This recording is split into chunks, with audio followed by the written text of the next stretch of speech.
Assalamualaikum warahmatullahi wabarakatuh. Berjumpa kembali dengan Abah Yadi, Klinik Pusaka.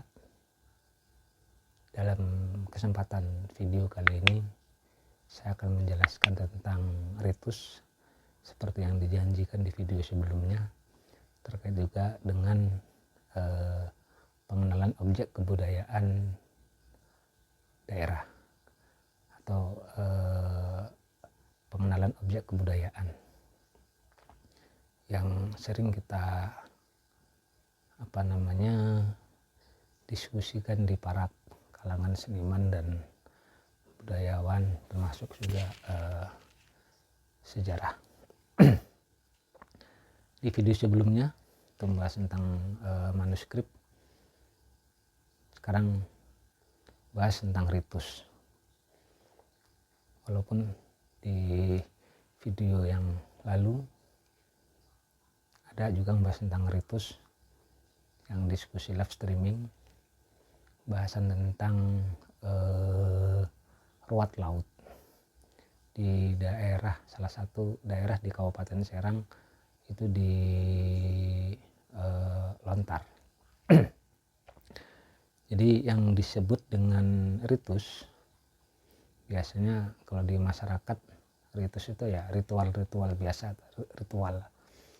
Jadi ritus itu sebuah upacara di masyarakat, baik upacara kemasyarakatan maupun upacara keagamaan yang banyak melibatkan unsur. Biasanya itu dilakukan di event-event tertentu. Contoh ada ruat laut atau sedekah laut, atau di daerah lain juga dikenal dengan istilah nadran. Terus sedekah bumi atau dikenal juga ruat bumi, itu ritual kemasyarakatan. Ada ritual-ritual juga, ada ritual-ritual keagamaan, dan ada juga ritual-ritual pribadi. Jadi ritus ini masuk dalam objek kebudayaan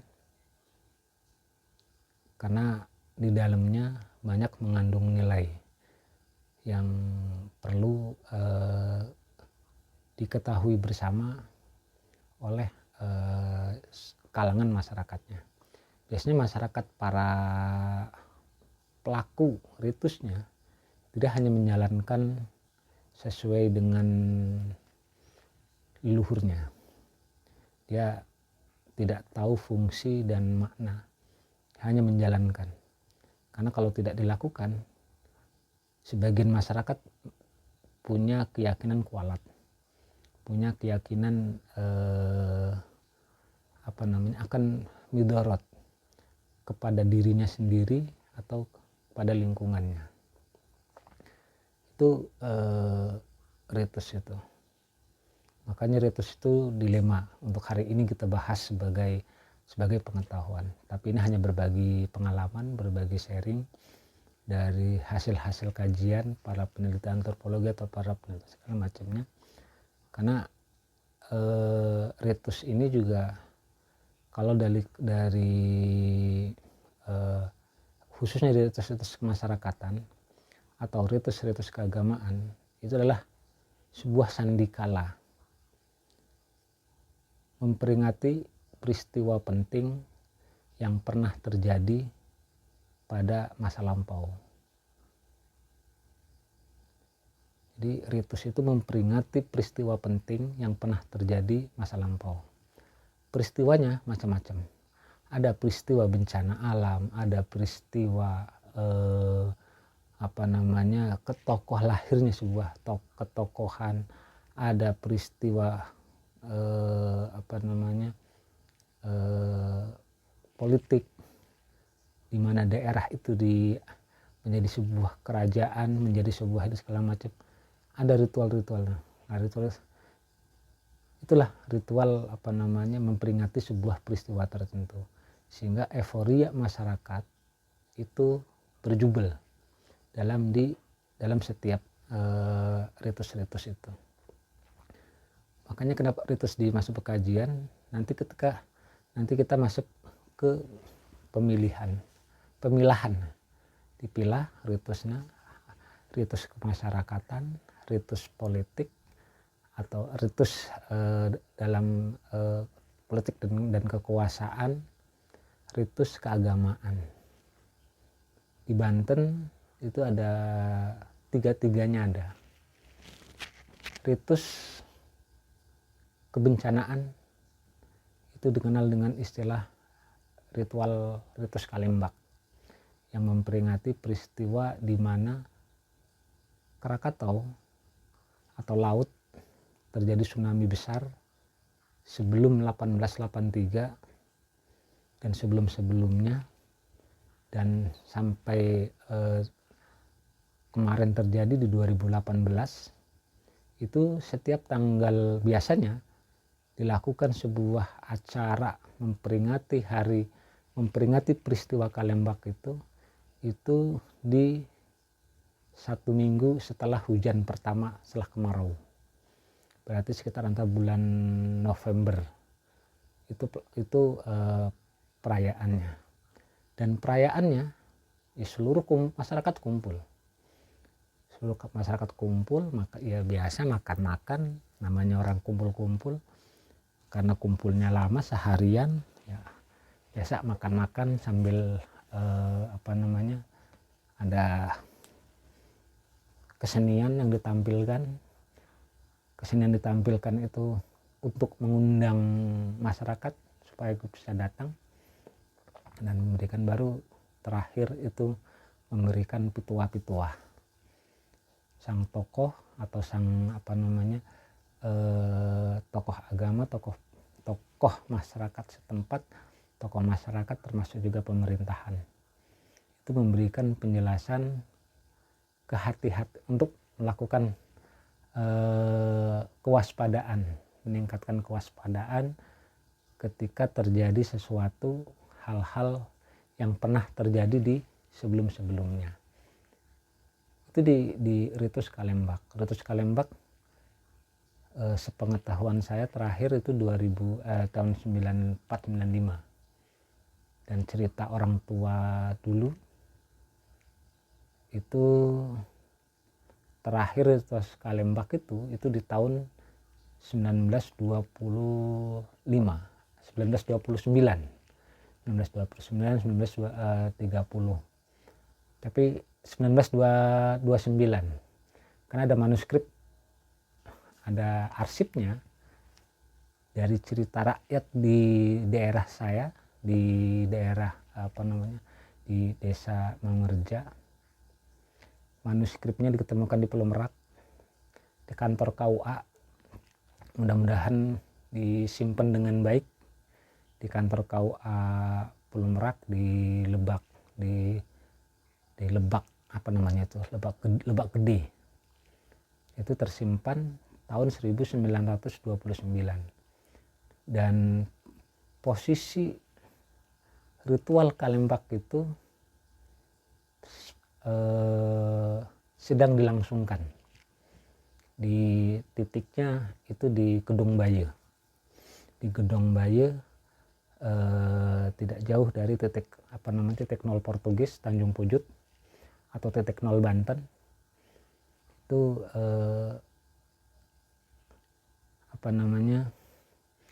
istilah masyarakat setempat itu wideng ngumbah. Wideng itu kepiting darat, kepiting rawa. Karena ada air tawar masuk ke muara, bertemu dengan air laut. Nah itu ciri alamnya itu wideng ngumbah. Dan wideng ngumbah itu, setelah wideng ngumbah itu langsung adakan acara Kalembak. Karena biasanya tidak jauh dari wideng ngumbah itu akan terjadi bencana. Ya bencananya ya Kalembak itu kelem ku ombak. Jadi Kalembak itu kelem ku ombak.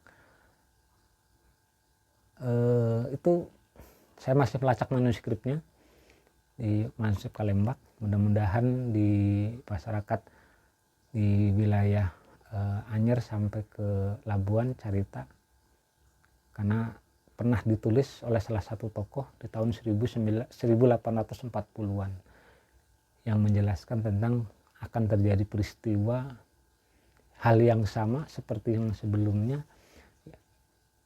dan akan terjadi yang akan datang. Nah, itu biasanya manuskrip Kalembak itu dibacakan setiap waktu-waktu Widang Umbah itu, atau pertemuan hujan pertama di pasca kemarau. Itu ritual Kalembak. Kemudian ada ritual sedekah laut, nadran atau sedekah bumi. Sebenarnya kalau termasuk juga sedekah sedekah bumi, itu ucapan syukur masyarakat pesisir atau masyarakat pegunungan. Kita jangan melihat frame hari ini masyarakat dikelilingi dengan industri, dengan perkotaan, dengan sekelilingnya, keberadaan sekelilingnya. Orang-orang dulu itu sudah menyiapkan supaya bagaimana, khususnya di para nelayan, bagaimana supaya nelayan tidak mesti harus jauh-jauh. Maka perahu-perahu yang sudah tidak terpakai, yang rusak segala macam, itu dirapihkan yang untuk membawa nasi. Yang satu bakul, bikin satu tumpeng, itu diarak ke laut, jarak antara 1 mil dari bibir pantai, itu untuk ditenggelamkan. Fungsinya di ritus sedekah laut itu adalah untuk menyiapkan rumpon. Kalau hari ini beberapa nelayan itu bikin rumpon, berapa modal bikin rumpon, itu kan per kelompok. Akhirnya terjadi masyarakat nelayan, karena bukan rumponnya adu bacok, karena itu milik pribadi. Tapi kalau rumpun milik masyarakat, itu semuanya silahkan masyarakat yang melakukan usaha di laut, karena ini ada rumpunnya supaya ikan kecil-kecil itu datang, terumbu karang hidup, sehingga ikan yang diambil oleh nelayan dan sekitarnya itu berkembang biak. Nah, sedekah laut itu seperti itu, dan sekaligus juga untuk menjaga ekosistem laut supaya istilahnya, kalau dulu pohon-pohon bakau ini, pohon-pohon mangrove ini tetap bisa daratan akan terus tidak terjadi abrasi, karena selalu dibikin rumpon-rumponnya, terumbu karang hidup terus. Itu fungsi dari sedekah laut. Sementara kalau fungsi dari sedekah sedekah bumi atau pesta petani, itu adalah keberlangsungan untuk supaya binatang buas itu tidak masuk ke pemukiman. Makanya di setiap ritus ritual apapun di masyarakat itu dulu kampung itu dikelilingi oleh pohon bambu, oleh pohon-pohon rindang, dan kampung posisinya di tengah-tengah. Pembuangan sampah rumah tangga, karena pembuangan sampah rumah tangganya bukan plastik, itu disimpan kurang lebih sekitar jarak 500 sampai 1 kilo. Itu khusus pembuangan ini. Nah, ketika terjadi ritual acara acara sedekah bumi, maka di ujung-ujung kampung itu disiapkan sesajen. Nah, sesajen itu artinya kepala kerbau, biasanya kepala kerbau. Kalau di laut juga tetap menenggelamkan kepala kerbau. Kepala kerbau itu kenapa kepala kerbau? Karena kepala kerbau ini dagingnya nggak ada. Paling sekitar 1 kilo sampai 2 kilo dagingnya. Sehingga itu dibuang, kalau di laut buang ke laut supaya dimakan ikan, dan tulang belulangnya akan menjadi terumbu karang. Kalau di darat, kenapa kepalanya yang tetap dibuang, termasuk tulang belulangnya, di jarak sekitar 1 kilo dari pemukiman? Karena posisinya, karena bau darah, bekas potongan-potongan segala macam, supaya ekosistem itu, binatang buas itu tidak masuk ke pemukiman. Semuanya disimpan di ujung-ujung desa. Yang bekas nasi segala macam dimakan semut, dimakan ini itu segala macam, sehingga semua binatang buas itu ada di terjaga, posisinya ada di luar. Ketika posisi binatang buas akan masuk ke pemukiman, yang di video kemarin ada tentang parondan, itu parondan kan memberikan isyarat ada bahaya, ada binatang buas atau ada musuh, ada apa, dengan ciri kentongan yang sudah ditentukan. Jadi orang dulu itu sudah menjaga lingkungannya itu udah safety sekali, dengan ritus, dengan ini segala macam. Dan nanti di next video berikutnya, kenapa orang dulu mandinya itu berbarengan, satu sumur itu bisa 2-3 kampung atau satu desa, kalau nggak di aliran sungai, dan itu pun bareng. Kan itu ada nilai sosial yang cukup tinggi, ada nilai ini yang cukup tinggi di sana. Dan next di video berikutnya terkait dengan sumur itu, terkait dengan sumur. Makanya kajian tentang ritus, kajian ini juga banyak. Itu salah satu contoh ritus kemasyarakatan. Kemudian ada ritus keagamaan dan ritus politik. Ritus keagamaan di Banten hanya ada 2 bulan yang tidak ada ritualnya, Jumadil Awal dan Jumadil Akhir. Dari bulan Muharram sampai bulan Haji itu banyak ritual.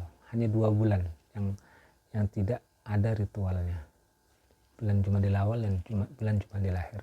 Mungkin di masyarakat Jawa secara umum juga mungkin sama, di daerah-daerah lain juga mungkin sama. Itu ritual-ritual keagamaan. Ada muludan, ada roahan, ada likuran, ada ini segala macam. Ada ritual yang yang mengandung politik, euforia politik, atau kalau sekarang contoh di negara setiap tanggal 17 Agustus itu merayakan kemerdekaan. Itu ritus, itu ritual. Seluruh masyarakat melakukannya. Bahkan yang tidak melakukan dianggap tidak NKRI. Sama di daerah-daerah tertentu, sebuah wilayah yang pernah menjadi sebuah sebuah kerajaan kecil atau sebuah kekuasaan yang telah direbut dan melakukan pesta, dan hari ini hanya tinggal ritusnya, itu ritus secara politik. Maka kita mengkaji harus bisa memilah terkait dengan ritus-ritus itu.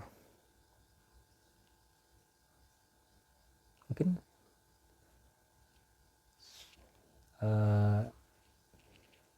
pembahasan tentang ritus nanti next ini hanya sebatas pengenalan objek kebudayaan daerah yang selalu perdebatan, yang selalu terjadi konsep yang berbeda. Sebenarnya bukan konsep yang berbeda, karena satu sama lain pengetahuan yang belum cukup memahami. Maka dalam manuskrip kuno itu selalu dijelaskan, ada bahasa, belum cukup kau untuk memahami ilmu yang saya berikan, dan belum cukup aku bisa memahami ilmu yang kau berikan.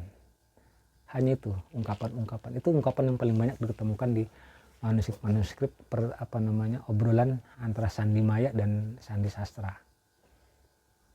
Karena ketika dianggap memberikan informasi yang tidak logis, itu biasanya sang pemberi informasi itu akan mengatakan belum cukup ilmu kau bisa untuk memahami. Nanti 10 tahun ke depan baru kau mampu memahami. Mungkin itu sedikit penjelasan tentang ritus dalam video kali ini. Mudah-mudahan bermanfaat. Jika video ini dianggap bermanfaat, silakan bagikan, subscribe. Ilmunya silakan di share. Mudah-mudahan kita sama-sama menjadi orang yang memberi sedikit pencerahan untuk masyarakat, untuk keberlangsungan hidup bersama. Terima kasih. Assalamualaikum warahmatullahi wabarakatuh.